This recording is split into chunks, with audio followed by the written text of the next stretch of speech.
Seja bem-vindo ao canal Teologia Puritana em Defesa da Fé Bíblica. Meu nome é Luciano Firmino e neste vídeo nós vamos dar continuidade ao estudo sobre verdades difíceis de engolir, que é baseado no livro Marxismo Selvagem, Manifesto contra a Ameaça do Marxismo Cultural, do escritor Egnaldo Hélio de Souza.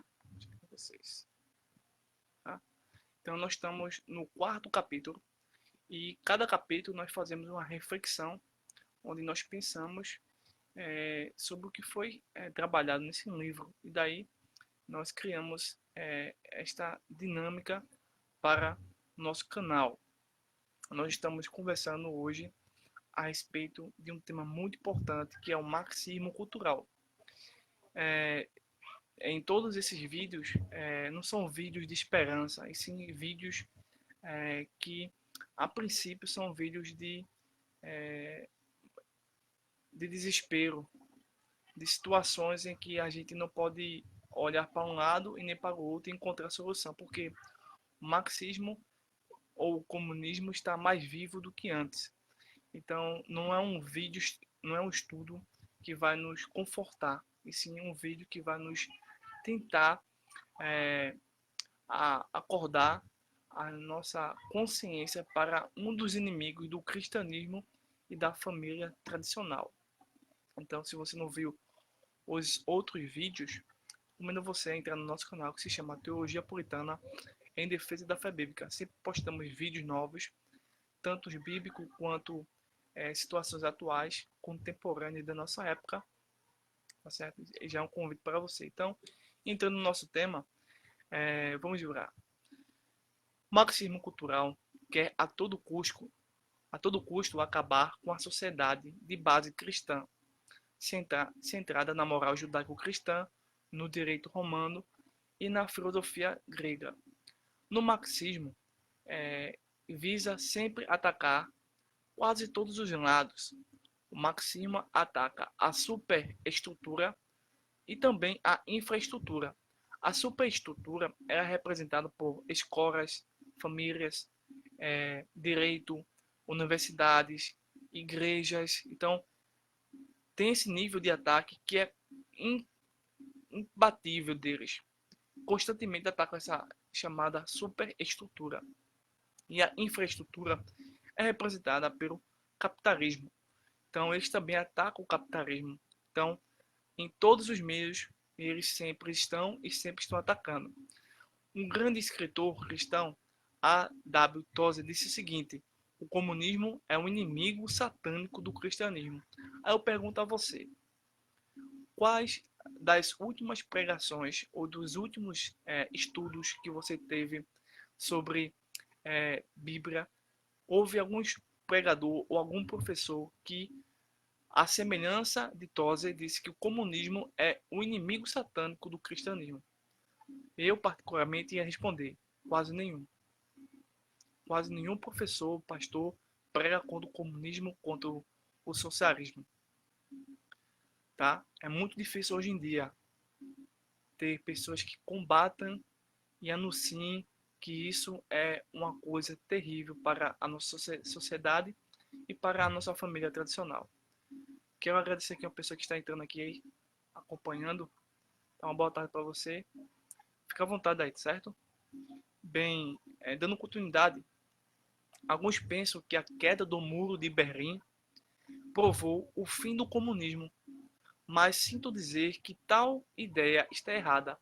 O comunismo está mais vivo do que antes, mas em dimensões e níveis diferentes. Nós estamos conversando a respeito de verdade difícil de engolir, que é um tema baseado no livro Marxismo Selvagem. Então nós estamos aqui conversando a respeito do capítulo 4, que é a nossa quarta aula, tá certo? O comunismo evita inicialmente a derrubada. Na verdade, o comunismo ele vai ter uma nova estratégia atual.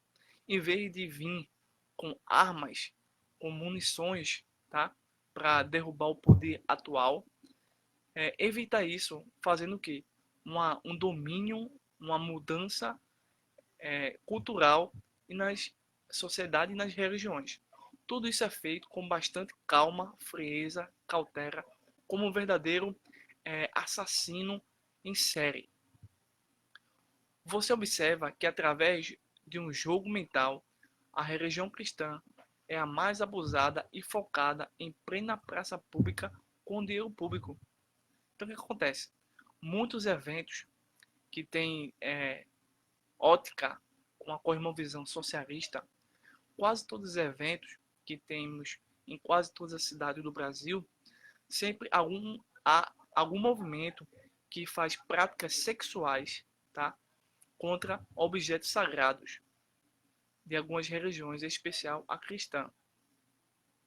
Temos a própria pedofilia em museus sendo praticada a céu aberto e nenhum delegado policial, civil, militar, federal prende essas pessoas. Vemos a soltura de criminosos pedófilos de mais terrível grau hediondo que você possa imaginar, libertos da cadeia. Isso, quem faz isso? É o marxismo cultural. Como eu falei, ele ataca a superestrutura e a infraestrutura. E também não só está nas ruas, nos bairros, nos guetos, em movimentos comuns, mas também nas universidades. O marxismo é ensinado no começo ao fim. A história diz que o comunismo assassinou mais de 100 milhões no século XX. Mas ainda tem gente que não acha que foi isso. A história diz uma coisa e a pessoa pensa outra. Então, essas pessoas têm problema psiquiátrico, psicológico. Então, deve procurar um tratamento para a sua mente. Porque se você tem um comunismo que estupra, tortura até os seus próprios seguidores, como é que essas pessoas ainda acreditam que existe a distribuição de renda igualitária para todas as pessoas? Isso é um grande mito econômico, político, criado por Marx. E com a nova roupagem dentro dos cursos de ciências sociais para dizer que existe um comunista, um socialista econômico. Na verdade, isso é uma grande mentira. Mas o pior de tudo isso que eu já tenho falado para vocês é que o marxismo, sendo ateu, satanista, materialista, darwinista e anticristão, encontra nas igrejas evangélicas e muito mais também nas igrejas católicas seguidores, adoradores desta besta invisível. Pouco a pouco, os verdadeiros cristãos estão sendo criminalizados apenas por se opor e de não querer aceitar qualquer forma de marxismo.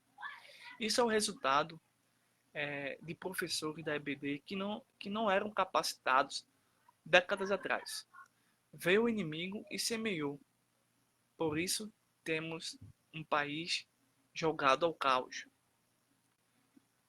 Hoje em dia, não vemos professores, pastores, padres condenando o socialismo. Estamos quase mortos na cultura da abominação e da morte. A teologia da libertação, a teologia da missão integral, bem como o movimento de cristãos progressistas, são marxistas, são abomináveis à luz das escrituras. Você vê o tamanho do abismo entre o cristianismo e o marxismo, quando sabemos que o cristianismo se fundamenta na revelação bíblica e o marxismo se fundamenta na matéria. São mutuamente contraditórios e se excluem filosoficamente. O marxismo não tem limites. O marxismo distorce conceitos bíblicos, atua de forma enganosa, sedutora, para dizer que tudo é relativo, tudo é permitido. E um texto que encerra essa nossa leitura e essa nossa reflexão é o texto do apóstolo Paulo, na sua segunda carta aos Coríntios, capítulo 11, versículo de número 3. Vamos verificar? Diz assim, 2 Coríntios, capítulo 11, versículo de número 3. Mas receio que assim como a serpente enganou a Eva com a sua astúcia, assim também sejam corrompidas a vossa mente. Isso é parte da simplicidade e pureza devidas a Cristo. Então, o marxismo é, de fato, satanismo no seu maior grau. Por quê? Nós temos uma afirmação e vem o marxismo diz outra. Adão tinha uma afirmação e viu Satanás e disse outra. Então, eles são as mesma coisa nesse sentido de contradizer as escrituras sagradas. Então, espero que vocês tenham gostado deste estudo bem resumido sobre marxismo cultural, que é baseado no livro Egnaldo Ego de Souza, tá? É um pastor, escritor, apologista, um manifesto contra a ameaça do marxismo cultural. Precisamos realmente conversar sobre esse tema tão vital e tão importante e que poucas igrejas estão interessadas em combater esse caos espiritual e social. Porque provavelmente muitas igrejas estão vendidas ou sendo prostitutas deste movimento chamado marxismo selvagem, que tem outros nomes, como por exemplo, teologia da libertação, teologia da missão integral, cristãos progressistas, socialistas, marxistas, neomarxistas, feministas e por aí vai. É quase uma ideologias infinitas. Também temos o movimento da ideologia de gênero, que parte desse princípio. Então, provavelmente muitas igrejas não querem combater esse caos, porque provavelmente vão perder membros, perder dízimo, perder seu status, não é? Político e econômico, porque combater o marxismo cultural não é fácil, mas também não é difícil, porque nós precisamos da verdade. Não somos o dono da verdade, mas também não queremos ser adoradores da mentira. Apenas mostramos onde está a verdade. Essa verdade está em João capítulo 14, versículo 6. Jesus, o Messias, o Filho de Deus, o Deus vivo, conforme João capítulo 1, versículo 1. Então eu agradeço a todos que assistiram essa live aqui no Facebook. Esse mesmo vídeo vai estar no nosso canal oficial de Teologia e Apologética no YouTube, tá certo? Se você não é inscrito, se inscreva, compartilhe este vídeo, deixe uma sugestão, uma dúvida construtiva que vai nos beneficiar a você e a mim e aqueles que nos assistem. Eu agradeço desde já novamente a sua participação e assim nós estamos cada vez mais produzindo vídeos, materiais para conversar não só a respeito disso, mas de outros assuntos importantes que estão sendo esquecidos pela igreja evangélica. Isso mesmo. As igrejas evangélicas estão numa morfina mental, evitando assim a sã doutrina, a teologia, a apologética, a história, a sociologia e a filosofia para permitirem ou não a ascensão de coisas terríveis futuras na nossa sociedade. Então, eu agradeço novamente. Forte abraço.